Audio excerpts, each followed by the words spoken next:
दोस्तों, उत्तराखंड की सियासत में एक बार फिर से शब्दों की जंग तेज हुई। इस बार चर्चा में पूर्व मुख्यमंत्री हरीश रावत हैं, जिन्होंने अपने सोशल मीडिया पोस्ट में खुद को तांत्रिक और घमंडी कहकर एक नया राजनीतिक बयान, एक नया राजनीतिक बवाल छेड़ दिया। कांग्रेस के ही एक कार्यक्रम में नेता और तांत्रिक को लेकर दिए गए बयान के बाद दगड़ियों जो सियासी बहस शुरू हुई थी, वो अब सीधे पार्टी के भीतर गहराते मतभेदों मनभेदों तक जा पहुंची है। हरीश रावत के इस जवाब को आप देखेंगे तो आपको बहुत कुछ समझ में आएगा। कांग्रेस के अंदर हलचल तेज हुई है और सियासी गलियारे में चर्चा ने जोर पकड़ा है कि हरीश रावत करना क्या चाहते हैं। पूरी खबर, हरीश रावत का वो जवाब आपको बताऊंगा अपनी इस रिपोर्ट के जरिए। नमस्कार, पहला मैं पंकज रौथेला, आप देख रहे हैं उत्तराखंड न्यूज। दोस्तों, एक तरफ कांग्रेस में तमाम तरह की गुटबाजी पर ब्रेक लगाने की कवायद चल रही थी कि कांग्रेस के घर में ही एक तांत्रिक ने एंट्री मार ली और इस तांत्रिक ने ऐसी झाड़ फूंक की बल, जहां एक तरफ लग रहा था कि कांग्रेस की अंदरूनी लड़ाई शायद अब खत्म हो जाएगी, लेकिन वो नहीं हो सका। कुछ दिन पहले हल्द्वानी में कांग्रेस की प्रदेश प्रभारी कुमारी शैलजा पहुंची थी, कार्यकर्ताओं की पीठ थपथपाई, हौसला दिया और वो गढ़वाल की तरफ बढ़ गई। लेकिन कुमारी शैलजा के ठीक जाने के बाद एक कार्यक्रम होता है, कांग्रेस के पूर्व राष्ट्रीय सचिव प्रकाश जोशी उसमें होते हैं और एक बयान में कहते हैं नेता और तांत्रिक। जी हां, ये बयान का जिक्र और ये नाम तांत्रिक और नेता, उन्होंने कार्यकर्ताओं को संबोधित करते हुए नेता और तांत्रिक के बीच का अंतर समझाने की बात कही थी। और उस बात को लेकर सबसे पहले ये कहा गया कि भाई ये किसके लिए कहा गया है, कौन है। फिर बाद में बात पता चली कि ये तो हरीश रावत की तरफ इशारा है। अब हरीश रावत की तरफ इशारा है तो फिर क्यों है? सबसे पहले इस तांत्रिक शब्द का इस्तेमाल किसने किया था और हरीश रावत के खिलाफ ही किया था, वो भी बताऊंगा आगे मैं आपको। लेकिन पहले देखिए, जिस प्रतिक्रिया पर, जिस बयान पर हरीश रावत ने इतना बड़ा एक फेसबुक पोस्ट लिख दिया, वो क्यों लिखा, वो बयान क्या था। षड्यंत्र भी रचना, पॉलिटिशियन अपने फायदे की बात सोचता है। पॉलिटिशियन यही देखता है कि कैसे लड़ा झड़ा के कैसे आपस में और रास्ता निकाल दिया जाए। लीडर रास्ता दिखा, वही ज्योतिष आपको ठीक ठाक से रास्ता दिखाता है, पर तांत्रिक क्या करना। बस हमारे अपने अंदर बैठे हुए जो लीडर्स और तांत्रिक को पहचान हमें थोड़ा पॉलिटिशियन के बारे में सही रास्ता निकल जाए।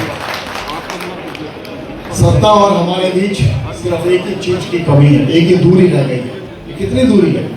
ये क्या मात्र 8 या 10 महीने की दूरी है? नहीं, ये 8 या 10 महीने की दूरी नहीं है। किसी ने कहा कि किसी भी नेता के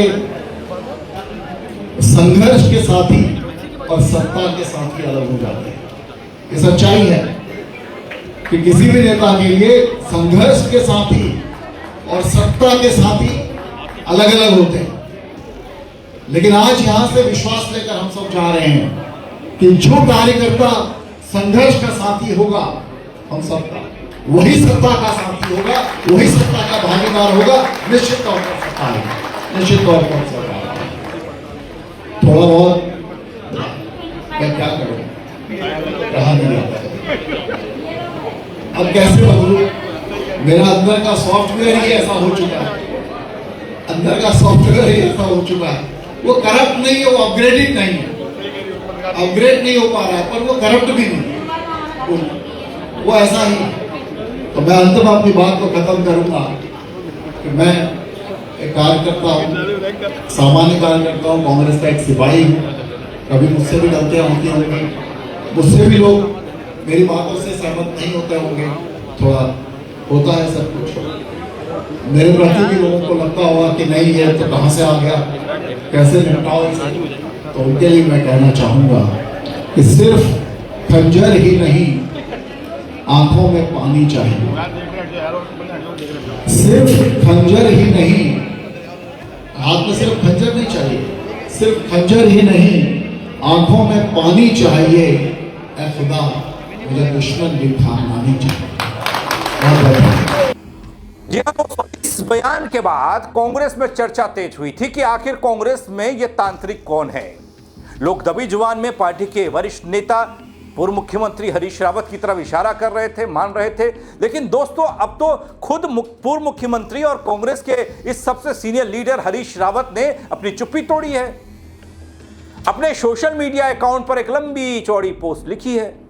पोस्ट की शुरुआत, वाह आई एम तांत्रिक, ये रंडा बिंदा लगा है पीछे, इससे होती है। और इसके बाद हरीश रावत ने लिखा, थोड़ा गौर कीजिएगा, हरीश रावत की इस लंबी चौड़ी लेख में बहुत कुछ है। कई दशकों की सियासत है, इंदिरा गांधी तक का जिक्र हरीश रावत ने किया और बहुत कुछ कह दिया इशारों में। वाह आई एम तांत्रिक, मैं कोट कर रहा हूं हरीश रावत के उस पोस्ट को। क्या भला कहा है कि गलतफहमी नहीं होनी चाहिए कि मेरे बिना कांग्रेस नहीं चलेगी। क्या मैंने कभी ऐसा कहा? मैं तांत्रिक हूं। 1968 में देश के सभी दिग्गज आदरणीय इंदिरा गांधी जी के विरुद्ध हो गए थे। सिंडिकेट इंडिकेट का संघर्ष था। लखनऊ विश्वविद्यालय में उन्हें आमंत्रित किया गया। श्री राज नारायण जी और तत्कालीन मुख्यमंत्री टीएस सिंह आदि के प्रबल विरोध के बावजूद लखनऊ विश्वविद्यालय में उनकी सभा कराई। सबके मन को जीतकर वह दिल्ली चली गई। उन्होंने इतिहास बनाया और मैं युवक कांग्रेस का कार्यकर्ता बन गया। वर्ष 1977 में हमारे जिलों में कांग्रेस लगभग खाली हो गई थी। मैं कांग्रेस जनों के साथ कांग्रेस का झंडा थामकर खड़ा रहा। सन 1990 के बाद पहाड़ में कांग्रेस संकट में आई। कई सुरमा दाएं बाएं हो गए। राज्य आंदोलन के फलस्वरूप कांग्रेस को खलनायक चित्रित करने लगे। जहां तक कि सन 1996 में लोकसभा का चुनाव लड़ने के लिए उम्मीदवार नहीं मिल पा रहे थे, तब भी मैं साथियों के साथ कांग्रेस का झंडा थामे खड़ा रहा। आज के कालखंड में भी चुनौतीपूर्ण परिस्थितियों के खिलाफ झंडा थामे खड़ा हूं। केंद्र सरकार का दंश झेला और झेल रहा हूं, मगर कांग्रेस और उत्तराखंडियत का झंडा थामे अटल खड़ा हूं।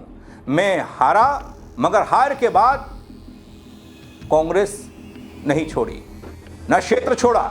यदि अल्मोड़ा संसदीय सीट आरक्षित नहीं होती, हारता जीतता मगर वहीं से लड़ता, हरिद्वार ने मुझे अपनाया, तो मैं अभी पूरी शक्ति और समर्पण के साथ हरिद्वार के भाई बहनों के साथ हूं। मैंने हर चुनाव में सीट नहीं बदली, कार्यकर्ताओं के साथ हार में भी खड़ा रहा हूं। यही कारण है जिन विधानसभा सीटों में मैं हारा, दूसरे चुनाव में कांग्रेस जीती। शायद इसलिए मैं तांत्रिक हूं, शायद इसलिए मैं घमंडी हूं और गलतफहमी का शिकार हूं।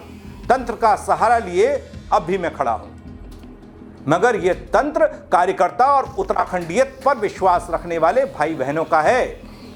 तो दोस्तों, यह बात तो रही हरीश रावत के पोस्ट की, जो उन्होंने इतना लंबा चौड़ा लिखा। अब आप कितना समझ पाए वो बताइएगा। दरअसल दोस्तों, हरीश रावत के सीएम रहने के दौरान उनके सबसे पावरफुल साथी रहे रामनगर से कांग्रेस के नेता रणजीत रावत ने उनसे मनमुटाव के बाद एक बार आरोप लगाया था कि हरीश रावत चुनाव जीतने के लिए तंत्र मंत्र का सहारा लेते हैं। और उसके बाद पार्टी के पूर्व राष्ट्रीय सचिव प्रकाश जोशी ने उसी बात को सालों बाद दोहरा दिया। तांत्रिक वाली बात छिड़ी तो हरीश रावत ने इसका जवाब दिया। दोस्तों, कांग्रेस के अंदर इस समय जो अंदरूनी राजनीति चल रही है, आने वाले दिनों में इसमें बयानबाजी और बढ़नी तय लग रही है।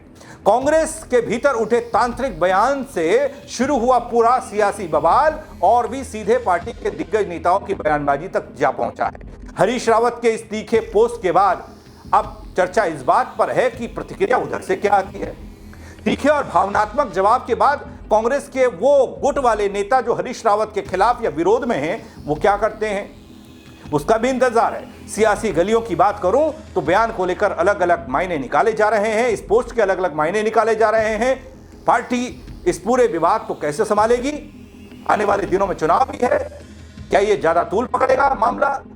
फिलहाल उत्तराखंड की राजनीति में तांत्रिक शब्द ने आग लगा रखी है। खूब जादू हो रहा है, खूब झाड़ फूक हो रही है, कांग्रेस कह रही है। आप क्या कहेंगे कमेंट के जरिए बताइएगा। फेसबुक पर देख रहे हैं तो फॉलो कीजिएगा दगड़ियो, यूट्यूब पर देख रहे हैं सब्सक्राइब कीजिएगा। हाँ, शेयर करना ना भूलें ताकि और लोग भी ये तंत्र मंत्र को जान पाए, सियासी तंत्र मंत्र को। मेरे साथ जुड़ने के लिए बहुत शुक्रिया एक बार फिर से। जय उत्तराखंड। बस हमारे अपने अंदर बैठे हुए जो लीडर्स और तांत्रिक को पहचान है,